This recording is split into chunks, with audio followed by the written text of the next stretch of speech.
yang telah banyak memberikan anugerah nikmatnya kepada kita. Alhamdulillahirabbil alamin. Dan mari kita berselawat kepada baginda Rasulullah Muhammad sallallahu alaihi wasallam serta para sahabat dan keluarga sekalian. Allahumma sholli ala Muhammad wa ala ali Muhammad. Bapak dan Ibu jamaah Majelis Taklim rahimahullah, kita lanjutkan malam ini pengajian kita surah Toha ayat 9 sampai 16 yang menceritakan tentang kisah Nabi Musa alaihissalam menerima wahyu yang pertama dari Allah Subhanahu wa ta'ala. Wa hal ataka haditsu Musa, apakah engkau Muhammad telah sampai kepadamu tentang kisah Musa? Allah bertanya kepada Nabi Muhammad sallallahu alaihi wasallam, apakah sudah sampai kepadanya tentang kisah Nabi Musa? Sebelum Allah menyampaikan apa yang mau disampaikannya kepada Nabi Muhammad sallallahu alaihi wasallam, Allah bertanya dulu. Cara yang dibuat Allah itu sesuai dengan kebiasaan bangsa Arab. Orang Arab juga kalau dia ingin menyampaikan sesuatu kepada temannya, dia bertanya dulu. Maksudnya apa? Supaya Nabi Muhammad sungguh-sungguh serius dan ada rasa ingin tahunya tentang berita yang disampaikan Allah, yang akan disampaikan Allah kepadanya. Jadi orang Arab juga gitu. Karena di bangsa Arab, Allah menyesuaikannya dengan kondisi orang Arab supaya pas. Balaghah namanya. Nah, kalau dalam ilmu balaghah itu balaghah, Allah menyampaikan sesuatu kepada Nabi Muhammad. Balaghah itu kalau dalam ilmu mantik namanya mutabaqatuhu li muqtadul hal. Sesuai dengan situasi dan kondisi, cocok gitu, supaya mudah dipahami. Jadi Allah bertanya dulu, pernahkah kau mendengar atau sudah sampai kepadamu tentang kisah Musa, kata Allah. Izra'a naran faqala li ahlihim qusu inni anastu nara la'alli atikum minha biqabasin au ajidu 'alan nari huda. Ketika Musa melihat api, lalu dia berkata kepada keluarganya, tinggallah kamu di sini, sesungguhnya aku melihat api, mudah-mudahan aku dapat membawa sedikit padamu, atau aku akan mendapat petunjuk di tempat api itu. Ini Nabi Musa alaihissalam ketika dia menikah dengan istrinya, perjanjian yang dibuat tentang maharnya dengan istrinya, dia nikah, maharnya apa? Seorang syekh di kota Madian. Mahar Nabi Musa yang diberikannya ketika dia menikahi istrinya, dia berjanji menggembala kambing syekh itu dengan waktu yang ditentukan di kota Madian. Setelah janjinya selesai, sudah sampai kepada waktu yang disepakati, Lalu dia permisi ingin kembali ke Mesir. Nabi Musa ingin kembali ke Mesir, menemui ibunya yang sudah 10 tahun ditinggalkannya. Sudah 10 tahun ditinggalkannya, udah rindu dia sama orang tuanya. Jadi dia ingin kembali ke Mesir. Dia permisi kepada mertuanya di Madian. Mertuanya, istrinya, tempat tinggalnya kota Madian. Jadi maharnya waktu itu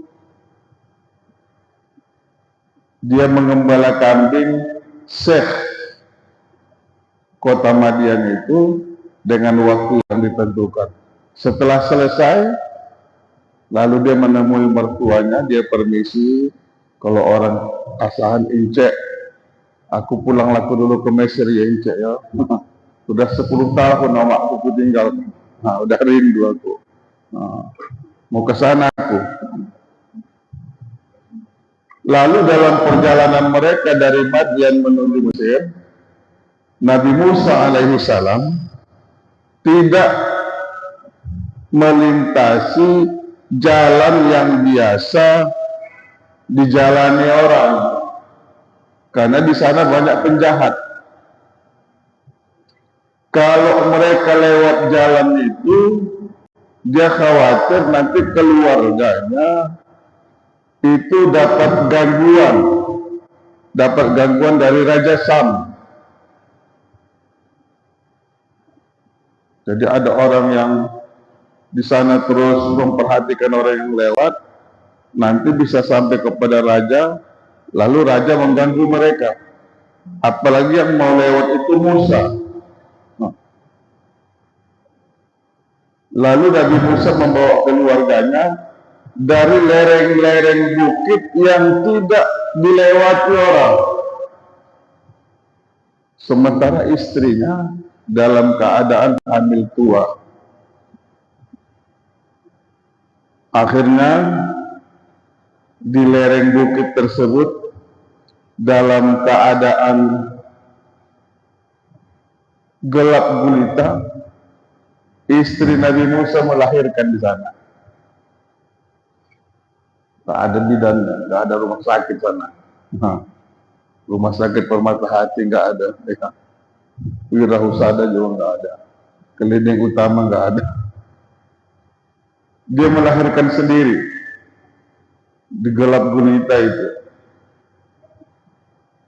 Karena baru melahirkan banyak darah yang keluar, istrinya kedinginan, merasa dingin. Dalam kondisi seperti itu, lalu Nabi Musa di sebelah kiri jalan melihat ada cahaya api. Berarti ada tanda-tanda kehidupan, kata orang sekarang, nampak api. Lalu Nabi Musa permisi sama keluarganya, kamu di sinilah dulu ku tinggal. Itu ada cahaya api. Aku pergi ke sana untuk mengambil sedikit api itu, kiranya bisa dibawa kemari untuk menerangi kita di tempat ini, atau di sana aku bisa mendapatkan petunjuk. Lalu Nabi Musa berangkat ke sana. Herannya Nabi Musa, ada namanya lembah tua.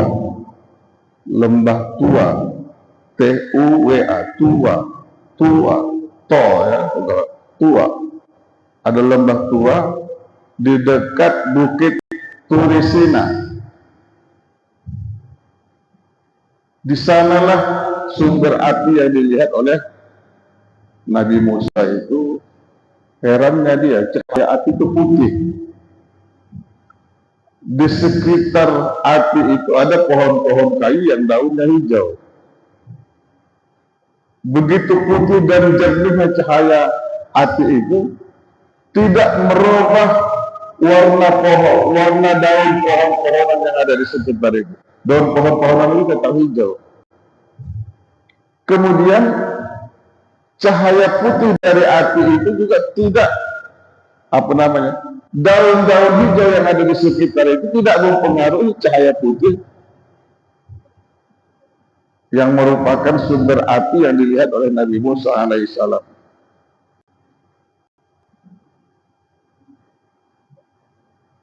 Kemudian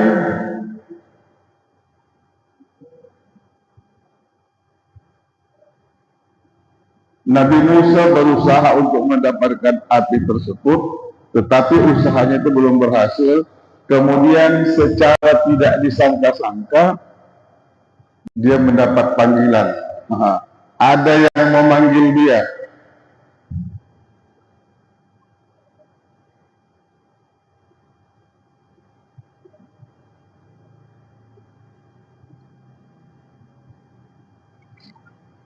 Lanjutkan ayatnya. Falamma ataha nudiya ya Musa. Ketika Nabi Musa mendatangi tempat api itu, lalu dia dipanggil. Wahai Musa. Wahai Musa. Yang memanggil Musa itu siapa?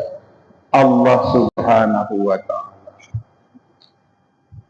Itulah kalau dalam agama Kristen ada 10 firman Tuhan gitu kan. Tim the commanded, ada percaya kan? Itu 10 firman Tuhan. The team the commanded. Ada film itu, saya ingat itu. Iya.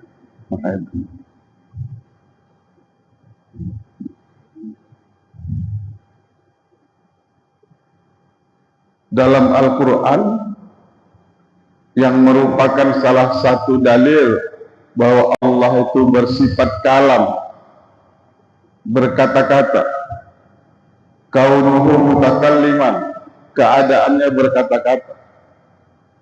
Dalil naklinya apa? A'udzubillahi minasyaitonir rajim wa kallama Allahu Musa taklima. Shadaqallahu alazim.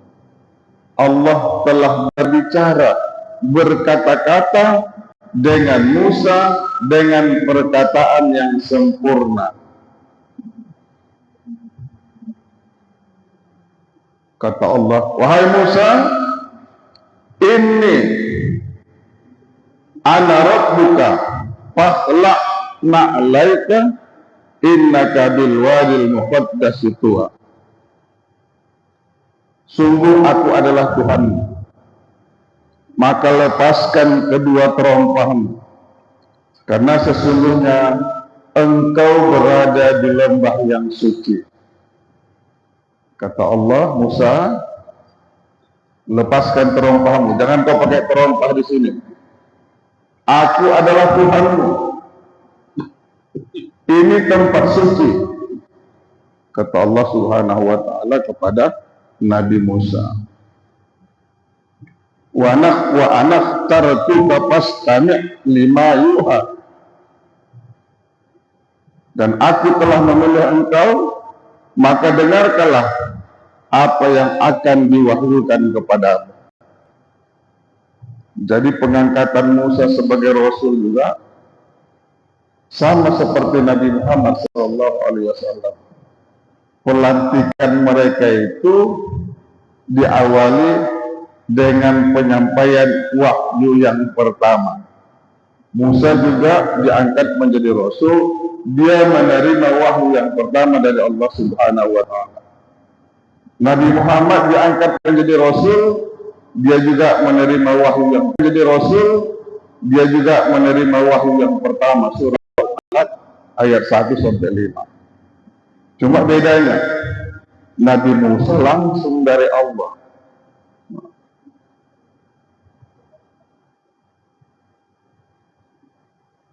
Jadi Allah Subhanahu wa ta'ala, kata Allah, wa kallama Allah Musa taklima, Allah sudah berkata-kata, berbicara dengan Musa dengan perkataan yang sempurna.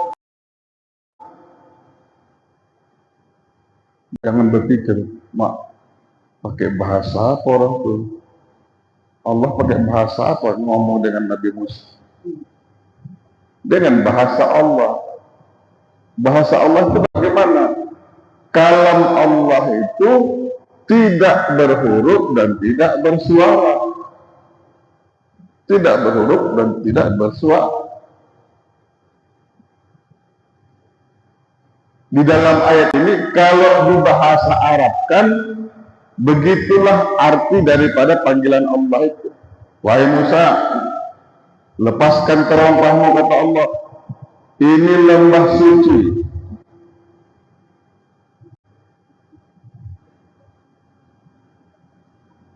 Aku memilihmu.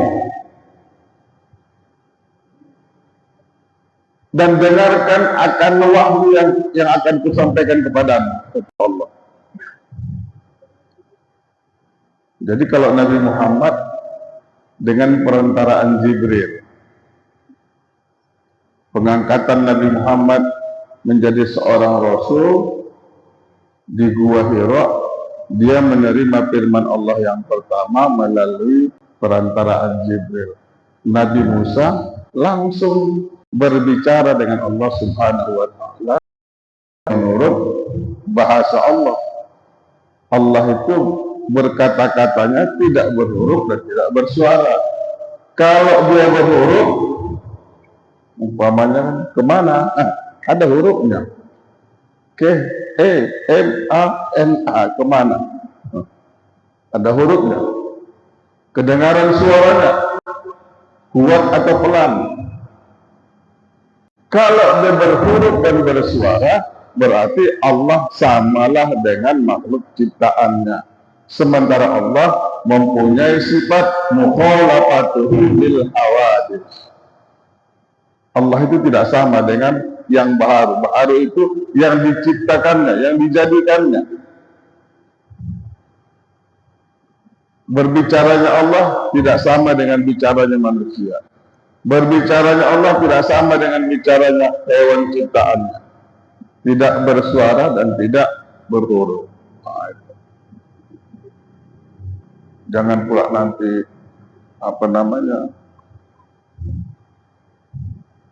ucapan Allah itu seperti ya macam kita lah. Kemarin kau gitu kan, ada hurufnya. Kalau dituliskan ada hurufnya, ya. Dan bisa didengar. Yang tahu hanya Nabi Musa. Lalu kata Allah, Innani anallah, la ilaha illa ana, la ilaha illa ana, fa'budni wa aqimis sholata li. Sungguh aku adalah Allah. Tidak ada Tuhan yang disembah melainkan aku. Fa'budni, maka sembahlah aku. Jangan sembah yang lain. Jadi yang disampaikan Allah kepada Nabi Musa itu juga sama seperti yang disampaikannya kepada para rasul-rasul. Ajaran yang pertama dan yang paling utama disampaikan Allah adalah untuk mentauhidkan Allah. Hanya Allah Tuhan yang disembah. Wahdaniyat, Dia Esa, tunggal,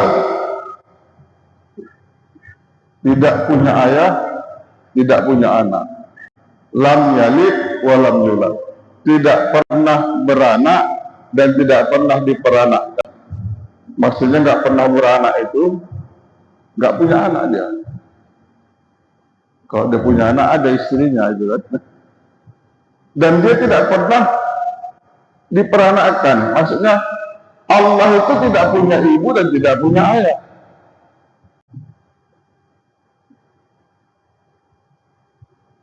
Nah, jadi la ilaha illallah, tidak ada Tuhan yang disembah melainkan Allah. Orang yang mengingkari keesaan Allah. Orang yang mengingkari keberadaan Allah itu digolong kafir. Telah kafirlah, kata Allah, orang yang mengatakan Tuhan itu satu, tiga jadi satu, itu kan. Ada yang bilang, saya tengok di YouTube, perempuan, lupa saya namanya, tidak ada dalam Al-Quran firman Allah yang mengatakan tidak boleh menikah antar agama. Tidak ada yang melarang nikah beda agama. Yang ada dalam Al-Quran, tidak boleh menikahi orang kafir atau menikahi orang musyrik. Tak ada Allah berfirman yang beda agama tak boleh dinikahi. Tapi tidak ada yang menjawab. Ya beda agama. Ya beda agama itu agamanya apa? Kalau dia tidak mengakui Allah sebagai Tuhan, berarti dia kafir. PKI termasuk kafir, ya kan? Tak bertuhan. Kalau ada orang PKI di Indonesia ini itu orang kafir menurut Islam. Ada orang yang Allah itu Tuhan katanya, tapi mereka masih ada anak Tuhan, Yesus, ya kan? Ada Ruhul Kudus. Demikian juga agama-agama yang lain. Itu namanya musyrik. Orang musyrik itu termasuk orang kafir. Innal ladzina kafaru min ahlil kitab wal musyrikin fi nari jahannam khalidina fiha ulaika hum syarrul bariyah. Shadaqallahu alazim. Sungguh orang-orang kafir itu, yang dikatakan kafir itu orang-orang yang dia ahli kitab, punya kitab suci, tapi tidak mengakui Muhammad sebagai Rasul. Atau mereka musyrik, mengakui Allah sebagai Tuhan, tapi ada selain Allah yang mereka sembah. Orang kafir. Jadi yang beda agama, Katolik, Kristen, Protestan, Hindu, Buddha, apakah mereka mengesahkan Allah? Tidak. Kalau tidak, menurut Islam mereka itu kafir. Bahkan menurut Islam mereka itu tidak beragama. Allah bilang, a'udzubillahi minasyaitonir rajim, innad dina 'indallahil Islam. Sungguh agama di sisi Allah adalah agama Islam. Artinya apa? Kalau Allah mengatakan agama di sisi Allah adalah agama Islam, berarti selain Islam itu bukan agama. Hanya Islamlah yang dinamakan agama menurut Allah Subhanahu wa ta'ala, bukan menurut kita. Inna dina indallahil Islam. Itu bukan sabda Muhammad, bukan omongan seorang makhluk Allah, bukan ucapan ulama, tapi firman Allah. Sungguh agama, inna dina indallah, sungguh agama di sisi Allah hanya agama Islam. Selain itu berarti tidak agama. Nah, itu. Jadi kata Allah, hanya aku Allah. Oleh karena itu sembah aku, jangan sembah yang lain. Jangan pernah percaya ada kekuatan gaib yang menandingi kekuatan Allah selain Allah Subhanahu wa ta'ala. Langit bumi dan seluruh pengisinya milik Allah seluruhnya. Lillahi ma fis samawati wa ma fil ardh. Kepunyaan Allah lah apa yang ada di langit, semuanya milik Allah. Kita milik Allah. Terserah Allah mau diapakannya gitu. Mau dimatikannya, mau dibuat Allah kita tabrakan dengan KUPJ, itu sudah ditentukan semua. Semua perjalanan hidup kita ditentukan Allah. Tapi kita harus berusaha. Kata Allah, Inna Allah la yughayyiru biqaumin hatta yughayyiru ma bi anfusihim. Allah tidak akan merubah nasib suatu kaum sebelum mereka merubah diri mereka sendiri. Wajib berusaha. Ada usaha untuk menjadi orang yang beriman, ya kan?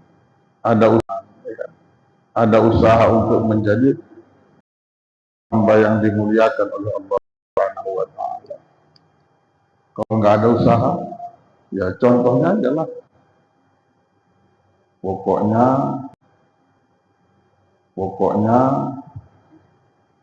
mulai dari maghrib sampai sore tidur aja di kamar. Nanti kalau kata Allah mau makan, ada itu makanan yang datang, tunggulah gitu. Tidur aja, datang makanan, duit datang sendiri. Ya. Secara akal tidak mungkin, kecuali Allah menghendaki. Kecuali Allah menghendaki. Pernahkah ada orang yang tidak berusaha? Pernah. Umat Nabi Musa ketika mereka diselamatkan Allah melewati Laut Merah, mereka sampai ke suatu gurun Sahara, makanan mereka disiapkan Allah pagi, siang, sore, manna wa salwa, ya kan? Siti Maryam dia tinggal di depan mihrab Masjid Aqsa, Baitul Maqdis.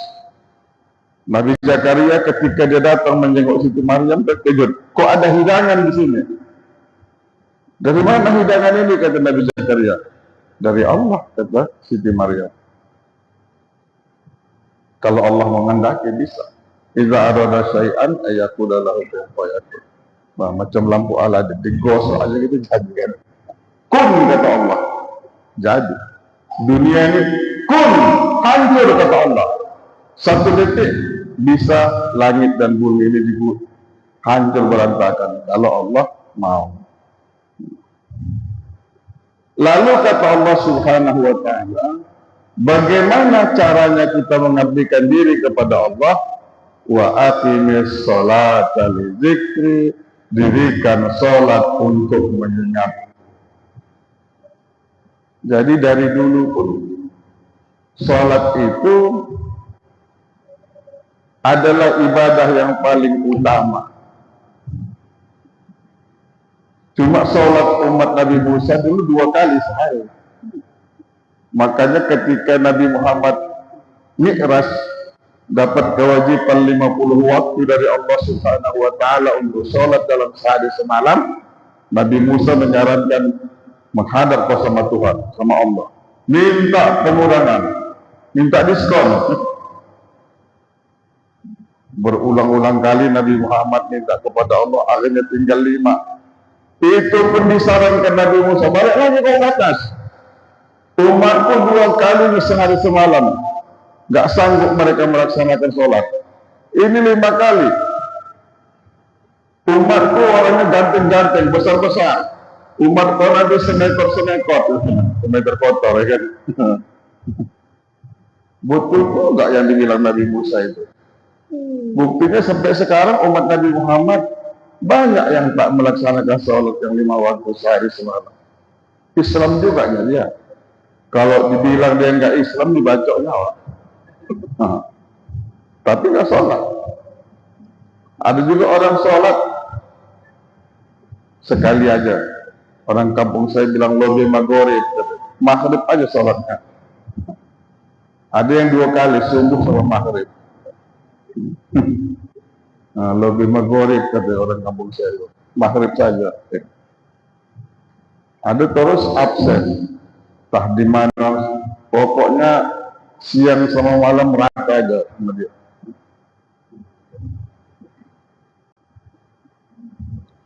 Jadi Allah bilang, dirikan sholat.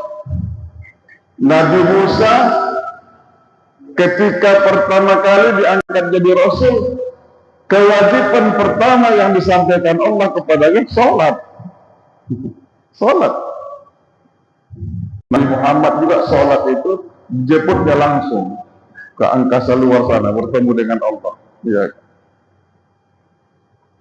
Inna sa'ata atiyatun akadu ukhbiha litujza kullu nafsin bima tas'a. Sungguh hari kiamat itu akan datang, aku merahasiakan waktunya agar setiap orang dibalas sesuai dengan apa yang telah dia usahakan. Hari kiamat itu pasti terjadi.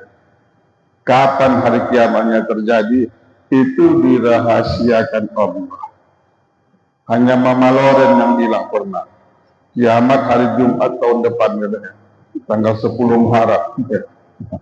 Akhirnya sebelum tanggal 10 Muharram tahun berikutnya datang, Mama Lorennya duluan dikiamatkan Allah.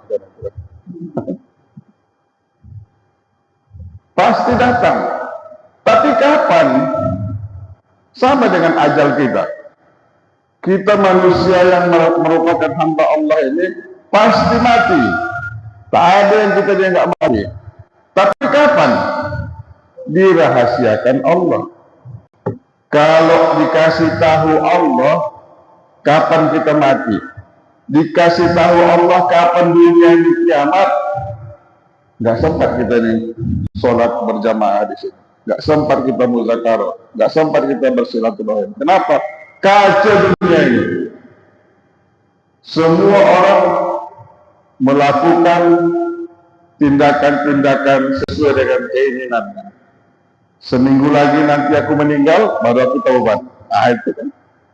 Kan hari kiamat, masih ada sebulan lagi kok baru kiamat. Dua hari lagi kiamat, baru aku taubat. Nah, akhirnya suka-suka orang lah.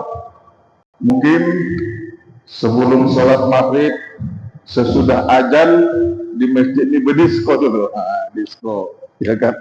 Habis sholat tak mendoa, disko, ya kan. Nah, laki-laki perempuan menari-nari di sini gitu kan. Bebas hati. Manusia mungkin nggak bekerja lagi, untuk makan merampok aja kerjakan itu. Kacau dunia ini. Kenapa dirahasiakan Allah? Supaya setiap hamba-hambanya berhati-hati dalam menempuh kehidupannya. Dia khawatir, entah yang besoknya aku meninggal. Mati itu gak ada yang tahu kapan datangnya. Jangan katakan, aku sehatnya, gak sakit aku, lama aku meninggal. Jangan. Ada orang semalam kemarin gitu, hari Kamis kejadiannya, seorang anggota kepolisian dari Kandis, Riau, ngirim video.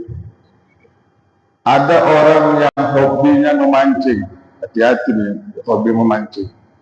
Hobi memancing, hobi memikat burung. Dia mancing di pinggir sungai itu, ya di belakang-belakangnya hutan. Kalau di sini kan orang mancing kemana? Pisang Binaya. Orang Bandar Puro, Aik Sakur, gitu kan, mancing. Kalau naik sampan ke Baganasahan masih aman, kalau Gibung. Kalau di pinggir sungai antara Asahan Mati sama Sungai Apung, ya kan, kampung Pak apa? Sedang mancing asik gini, diterkam harimau dari belakang. Berpisah di kepala dengan, sama saya deh, berpisah kepala dengan leher. Ini tengkuknya dari belakang, tengkuknya ini hancur. Masih segar, darahnya masih nampak-nampak. Foto itu masih segar. Orangnya pun belum tua, masih mukanya masih macam remaja-remaja tanggung gitu. Hobi mancing. Padahal dia santai kan, nggak sangka dia akan mati. Tiba-tiba mati diterkam harimau. Nah, itulah ajal itu. Kalau logikanya kan ayah sama awak pasti duluan ayah awak meninggal. Oma awak duluan meninggal dari awak. Tapi kenyataan yang kita lihat banyak anak yang lebih dahulu dipanggil Allah daripada orang tuanya. Itulah rahasia Allah. Kenapa demikian? Supaya kita hati-hati dalam menempuh kehidupan ini, jangan sampai tersesat. Kata orang tua dulu, berbuat baik pada-padai, berbuat jahat jangan sekali. Teruslah berbuat baik. Jangan pernah berbuat yang tidak baik. Karena hidup ini kita nggak tahu kapan. Ajal kita sudah ditentukan Allah. Tapi kapan terjadinya, itu rahasia Allah.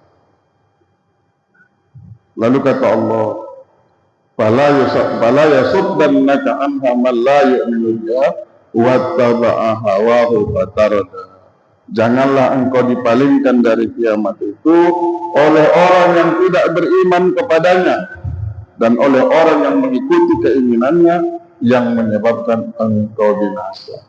Maksudnya jangan pernah terpengaruh dengan kesenangan dunia yang sangat menipu. Diiming-iming orang untuk sesuatu perbuatan yang dilarang oleh Allah Subhanahu wa ta'ala. Maka menjadi apa? Mengantarkan barang terlarang ini. Nah, setiap berhasil gaji kau 1 hari 5 juta, itu kan? Itu ada di Tanjung Balai itu kan? Orang heran, kerjanya memancing. Kok perabot rumahnya terus saja bertukar, semakin lama semakin mewah. Rupanya dia menjadi apa?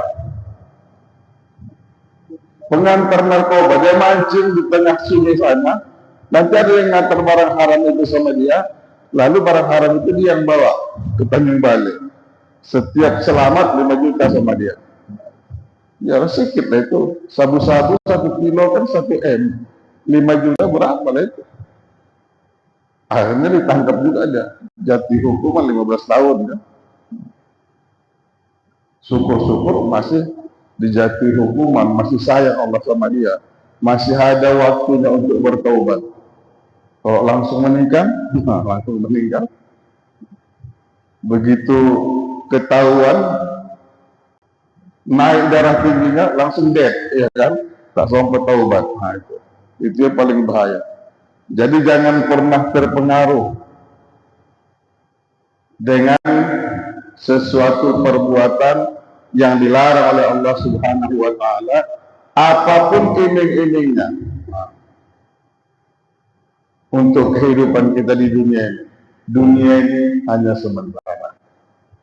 Sebentar kita di sini. Yang abadi itu nanti di akhirat. Oleh karena itu, kejar akhirat. Tapi jangan lupa dunia, ya kan? Karena kita masih hidup di dunia ini. Tapi supaya kita selamat, kita cari kehidupan dunia ini sesuai dengan keinginan Allah Subhanahu wa ta'ala. Jangan lari dari ketentuan-ketentuan Allah Subhanahu wa ta'ala. Baik, itu aja. 9 berapa ayat tadi? 7 ayat. 8 ayat. Firman Allah dalam surah Tuha ayat 9 sampai 16. Mudah-mudahan ini menjadi motivasi bagi kita dalam mempertahankan keimanan kita dan dalam meningkatkan pengabdian kita kepada Allah Subhanahu wa ta'ala. Mudah-mudahan kita senantiasa dalam ridho dan keberkahan Allah Subhanahu wa ta'ala, mendapatkan kehidupan yang husnul khotimah. Billahi taufiq wal hidayah. Assalamualaikum warahmatullahi wabarakatuh. A'udzu billahi minasyaitonir rajim. Bismillahirrahmanirrahim. Alhamdulillahi rabbil alamin. Wassalatu wassalamu ala asyrafil anbiya'i wal mursalin wa ala alihi wa sahbihi ajma'in. Subhanakallahumma wa bihamdik nashhadu an la ilaha illa anta nastaghfiruka wa natubu ilaik. Wa sallallahu wa sallam ala sayyidina Muhammadin wa ala alihi wa sahbihi ajma'in. Wa salamun ala al-mursalin. Walhamdulillahi rabbil alamin. تقبل الله منكم منا ومنكم تقبل يا